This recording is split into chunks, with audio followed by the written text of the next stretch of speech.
Against the black of night, against the seething cloud, a storm of fire swirled.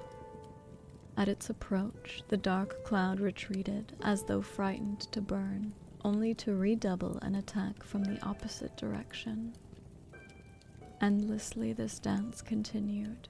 Back and forth the forces of darkness and the forces of flame advanced and retreated. Embers dropped from the sky like rain. Fingers arched, arms straining in arcane gestures, double-headed Agni conducted the fiery maelstrom from his watch atop the golden palace dome. Sweat slid from his twin brows as he battled the shadow cloud.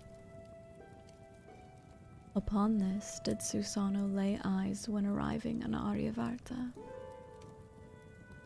"You have come at an opportune time, Susano, if you wish to slay me," Agni grunted, his attention and effort cast completely upward. "Not this day," Susano conceded. "I come to combat this black cloud that covers you." "No cloud is this, wanderer."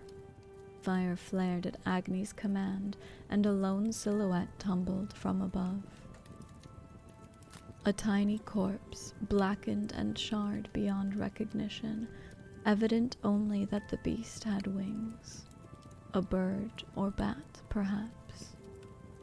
Above, the cloud churned millions of swooping creatures.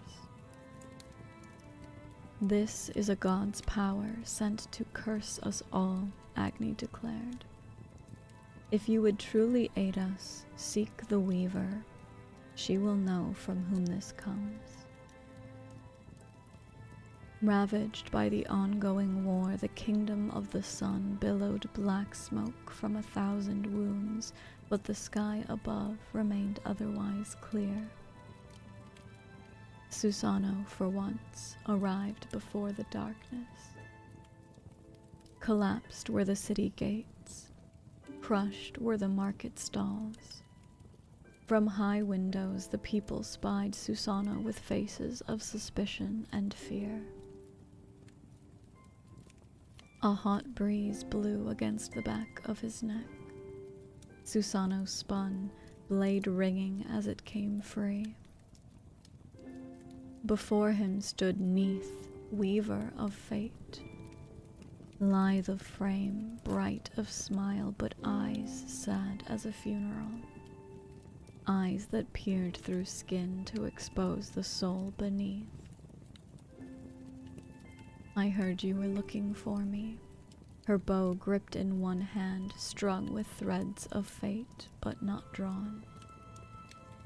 "From where did you hear this?" Susano's grip tightened on his blade. "From here," she said, placing a delicate finger on his chest, over his heart. Susano's guard fell like autumn leaves. "I must know who attacked us with a cloud of beasts." "Your thread of fate is worn," she said, "thin. You cannot defeat this enemy until you strengthen it." Susano straightened. "How?" Neith's smile faltered. "You must decide what you fight for." Silence stood between Susano and Neith like a stone monolith. Once, Susano slowly sheathed his massive blade. "I fought for myself. For my own glory. For vanity. My sister Amaterasu suffered for this, and the world was darker for it." And now, Neith stepped close enough that Susano could hear her whisper. Eyes downcast, he sighed. "Now I fight so my sister will forgive me." Like a wisp in the breeze, Neith circled him. "Your sister has forgiven you, Susano. Your strength does not come from her, but from within. You will always be diminished until you forgive yourself, until you once again fight for yourself, but without vanity." In this moment, jackal-headed Anubis appeared from the shadows and bowed regally to Neith. You called, I answer.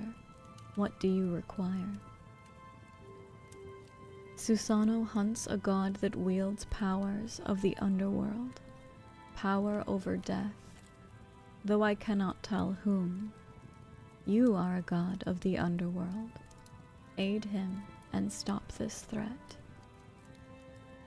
3 there are, Anubis growled, Hades and Hell to the north, but a new god has surfaced to the west, a bat beast. He shall I flush out if you go north. Susano nodded and Anubis vanished into darkness. Remember, Neith delicately touched his shoulder, without vanity. Only then will your strength return.